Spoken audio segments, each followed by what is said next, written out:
झूठ फरेब सीख ले बंदे, दया धर्म के कर तू धंधे, दिखावे के कपड़े पहनकर बन जा साधु, हर दिन जाएगा पूजा तू। बता दूं कि ये कलयुग की वाणी है। देखिए, हम राम भक्त हैं, मैं राम भक्त हूँ। मैं भारत के लगभग सारे मंदिर गया हूँ। रामायण मैंने अपने चैनल पर पढ़ाई है, तो भगवान राम से थोड़ा सा इमोशनल कनेक्ट हम सबका है। लेकिन जब हम ऐसी खबरें सुनते हैं तो दिल व्यथित होता है। क्या है, राम मंदिर में अब ऐसा लग रहा है कि गड़बड़ हुई है, लूट हुई है। इससे पहले मैंने लेक्चर लिया था, आपको बताया था कि किस तरीके से ये हुआ होगा, क्योंकि अभी आरोप प्रत्यारोप हैं। जब मामला बहुत ज़्यादा बढ़ा तो एसआईटी स्पेशल इन्वेस्टिगेटिव टीम एक बैठाई गई। 3 सदस्यों की ये टीम है और अभी उसने प्रीलिमिनरी रिपोर्ट सौंपी है 23 जून को। एक रिपोर्ट 6 साल पहले भी आई थी, उसकी भी बात करेंगे। तो अब उस प्रीलिमिनरी रिपोर्ट में साफ साफ है कि कुछ गड़बड़ हुआ है, इधर से उधर हेराफेरी हुई है। इसी दौरान और भी कुछ आरोप प्रत्यारोप लगे। अब जो ट्रस्ट है, ट्रस्ट तो वैसे अब लगता नहीं कि ट्रस्ट रहा लोगों का, लेकिन जो ट्रस्ट है उस पर क्या गंभीर आरोप लगे हैं, हम इसकी विस्तार से बात करेंगे। आशा करता हूं आप सब बहुत अच्छे होंगे। मेरा नाम है सिद्धांत अग्निहोत्री। स्टडी ग्लोस पे आपका बहुत बहुत स्वागत है। बता दूं कि MS वर्ड ये बहुत ही शानदार कोर्स है। इसकी सेल आज के दिन है, आज लास्ट डे है और उसके बाद हम इस कोर्स को बंद करेंगे। 2 दिन के लिए मैंने सेल चलाई थी, तो एक्सेल, पावर पॉइंट, AI के थ्रू और बाकी जितने भी MS वर्ड के फीचर्स हैं वो हम आपको बताएंगे। सर्टिफिकेशन कोर्स है। तो दोस्त, जो राम मंदिर है, राम मंदिर वर्डिक्ट आया और उसके बाद हम सब खुश हुए कि अब भगवान राम का हमको मंदिर मिलेगा फाइनली। मैं बहुत पर्सनली खुश था। लेकिन 6 साल पहले एक ऑडिट रिपोर्ट आई जिसने ये साफ साफ किया कि राम मंदिर में सब सही नहीं है, व्यवस्था सही नहीं है, HR डिपार्टमेंट नहीं है, गिनने के लिए कोई सही व्यवस्था नहीं है और अनप्रोफेशनल है। हम ये बात समझ सकते हैं क्योंकि उस समय राम मंदिर बना था, व्यवस्था बनने में वक्त लगता है। ट्रस्ट में 15 लोग थे, जिसमें 12 तो सीधा सरकार चुनती है। लेकिन दोस्तों, 100 में से एक गलत है, लेकिन वो जो एक गलत है ना, वो दिक्कत पैदा कर देता है। राम मंदिर के अंदर के ही जो सेवादार थे, जो लोग थे, हो सकता है वो चीज़ें देख रहे हो और उन्होंने ये बातें खोली हैं। उनको बड़ी पीड़ा हो रही थी, उनको बड़ा दर्द हो रहा था, सच्चे भक्तों को दर्द हुआ, तब उन्होंने ये बात बताई और उसके बाद फिर ये सारी चीज़ें सामने आई। अब इसमें जनरल सेक्रेटरी चंपत राय, काम वही देखते हैं, उनके ऊपर आरोप लगा। उनका जो ड्राइवर है टिन्नू यादव, गोपाल राय, अनुकल्प मिश्रा, ऐसे और भी काफ़ी लोग हैं जिनके ऊपर आरोप लगा है। 150 SIT ने 150 लोगों से पूछताछ की, जिसमें से 30 लोग, ऐसा तो बताया जा रहा है। अभी SIT की जब रिपोर्ट आएगी 15 दिन बाद, तब हम और विस्तार से बात करेंगे। लेकिन दिक्कत में पाए गए हैं। अब इससे पहले मैंने आपको बताया था कि किस तरीके से 2 करोड़ की ज़मीन 18 करोड़ में बिकी। एक लैंड वाला जो केस हुआ कि बहुत ही कम दामों में ज़मीनें खरीदी गई और बहुत बड़े दामों में बेच दी गई, ठीक है। उससे चंपत राय का सीधा लिंक आया और उसमें जो इनके ड्राइवर थे टिन्नू यादव, वो इतना अमीर कैसे हो गया? जो 15-20 हज़ार रुपये कमा रहे थे वो इतने अमीर कैसे हो गए? तो जाहिर सी बात है, बताया भी था हमने, राम मंदिर में जब आप जाते हो तो वहाँ पे एक तो काउंटर बने हैं, तो काउंटर में तो आपको रसीद मिल जाएगी। काउंटर में तो आपको कोई प्रॉब्लम नहीं है, वहाँ पे तो आपको रसीद मिलेगी। लेकिन प्रॉब्लम कहाँ है? जहाँ पे कैश गिनती होती है, जहाँ पे डायरेक्ट चढ़ावा चढ़ता है। अब बताया जा रहा है कि यहीं पे ही घपला हुआ है और इसमें मिली भगत है, शायद बैंक कर्मचारियों की भी हो, शायद वो जहाँ पे लोग काम कर रहे हैं उनकी भी हो, उनकी होगी ही। तो उसमें क्या है कि जैसे 500-500 की 10 गड्डी बनी, ठीक है, तो 9 ही दिखा दी, एक गायब कर दी। और आने जाने में कोई ऐसे फ्रिस्किंग नहीं होती थी कि पूरा फ्रिस्क किया जा रहा है। तो कर्मचारियों के लिए फ्री था कि आप आ जा सकते हो, जा सकते हो। इसी का फायदा उठाया गया और इसमें बता रहे कि 200 करोड़ की धांधली, लगभग 200 करोड़ की धांधली जो है वो पाई गई है। तो ऑडिट रिपोर्ट ने ये बोला था। महिपाल सिंह जो लेखपाल थे, उन्होंने भी इस पर आवाज उठाई थी।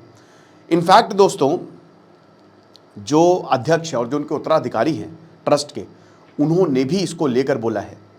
अब ये सब मैं नहीं बोल रहा हूं, ये सब वो बोल रहे हैं जो राम मंदिर ट्रस्ट से एसोसिएटेड है, इसकी जांच होनी चाहिए। अब एक नया मामला ये आया है कि लैंड स्कैम, लैंड वाला था और ये जो डोनेशन में लगभग 200 करोड़ की गड़बड़ी है वो तो था ही। अब एक नया स्कैम हुआ कि अनिता भारद्वाज ने एक काकशुभुंडी, ठीक है, आपको पता है ना कि जो रामायण में कौआ है उसकी बहुत ज़्यादा इंपॉर्टेंस है। तो वो चांदी का बना के दिया था। अब वो बता रही कि हमने चंपत राय को दिया और उन्होंने बोला कि इसकी रसीद व्हाट्सएप पे भेज देंगे। अब देखिए क्या है ना कि जब भी आप कोई आभूषण देते हो तो किसी को पता तो है नहीं कि वो सोने का है चांदी का, उसको वेरीफाई करने में वक्त लगता है। जैसे आपने बोला सोने का है, उस समय कोई ऐसा वहां पे लोग एक्सपर्ट नहीं कि वो वेरीफाई कर दे सोने का, उसमें वक्त लगता है। लेकिन अनीता भारद्वाज बता रही कि हमको ये बोला गया था और काफ़ी लंबे समय तक, क्योंकि वो राम भक्त हैं, उन्होंने इस चीज़ को बनाया, पैसा लगता है इसमें। अब गर्भगृह में भगवान राम के बगल में रखा जाएगा, तो इससे बड़ी खुशी की बात क्या हो सकती है। लेकिन दिन बीत गए, महीने बीत गए, कोई जवाब नहीं आया, ना कोई रिसीट है कुछ। और अनीता भारद्वाज जब बार बार उन्होंने इंक्वायर किया तो भी कोई जवाब नहीं आया। फिर दोस्तों सिंधी समाज, विश्व सिंधी समाज 200 चांदी की ईंट दी थी। अब राजू मनवारी का मैं इंटरव्यू देख रहा था, उन्होंने बोला कि हमारे पास पूरा लेखा जोखा है, जब भी हमको एसआईटी बुलाएगी तो हम सब कुछ लेके पहुंचेंगे। इसकी भी रिसीट नहीं मिली और इस पर भी जवाब नहीं आया। तो एक तो डोनेशन स्कैम हो गया, ठीक है, कि चंदे के जो पैसे इधर उधर हुए 200 करोड़ के करीब। फिर ज़मीन, कम दामों में ज़मीन बड़े दामों में बेची गई, और अब ये आभूषण स्कैम भी। तो ये सारी चीज़ें किस तरफ इशारा कर रही हैं कि कुछ तो गड़बड़ है, ये कलयुग है। भगवान राम की आस्था के साथ अब नहीं खेल सकते। और मुझे लगता है, देखिए एसआईटी अभी 15 दिन बाद अपनी रिपोर्ट सौंपेगी, तो जब 15 दिन बाद रिपोर्ट सौंपेगी तो हम और अच्छे से बात करेंगे। लेकिन तब तक क्या चंपत राय को एक प्रेस कॉन्फ्रेंस नहीं करनी चाहिए? भाई आप प्रेस कॉन्फ्रेंस करिए, आप बताएं सारी चीज़ें। ठीक है, आप कह सकते हो जांच चल रही है, लेकिन आरोप प्रत्यारोप बहुत लग रहे हैं, लोगों की आस्था से खिलवाड़। क्योंकि राम मंदिर हमने बनाया है, हमने दान दिया है, हम सब ने मिलकर, हमारे दान से वो राम मंदिर बना है। और हर साल 1 करोड़, मतलब राम मंदिर जो है, भगवान राम का मंदिर अभी 6 साल पहले ट्रस्ट बना, अभी बना, लेकिन पूरी दुनिया से हर कोई भगवान राम के दर्शन, रामलला के दर्शन करने आ रहा है। और भगवान राम तो न्याय का प्रतीक है। मतलब टॉप 4 जो रिचेस्ट टेम्पल ऑफ इंडिया है ना, उसमें राम मंदिर है। ये भगवान राम की आस्था है, ये भगवान राम का तेज है। लेकिन क्या हो रहा है? घपला हुआ। अब जांच में पता चलेगा। बहुत लोगों का ये आरोप है कि एसआईटी भी भाई क्या ही वो कर लेंगी, जो इसमें लोग हैं वो ट्रस्ट के ही हैं, तो ट्रस्ट को बचाएंगे, आस्थे की क्योंकि देखिए अब पार्टी के अंदर भी विनय कटियार सवाल उठा रहे बीजेपी के ऊपर। बीजेपी से बोल रहे सवाल क्या, वो कह रहे हैं कि आप इसकी जांच करें, यानी कि पार्टी के अंदर भी लोग बोल रहे हैं। तो अब ये पार्टी का मामला नहीं रहा, ये धर्म का मामला बन गया, ये आस्था का मामला बन गया।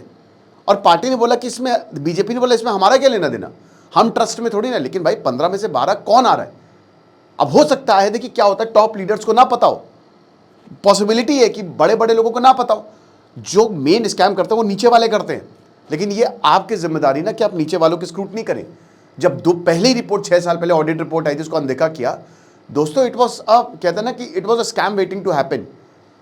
मतलब यू हैड द चॉइस, आपके पास चॉइस थी, आप चीजें बेहतर कर सकते थे, बट नहीं किया आपने। और मंदिर आपके सामने मिसाल है, सोमनाथ का मंदिर है, वैष्णो देवी का मंदिर है, तिरुपति का मंदिर है, वहां पे मतलब इतनी जबरदस्त मैनेजमेंट है कि मैं क्या बताऊं।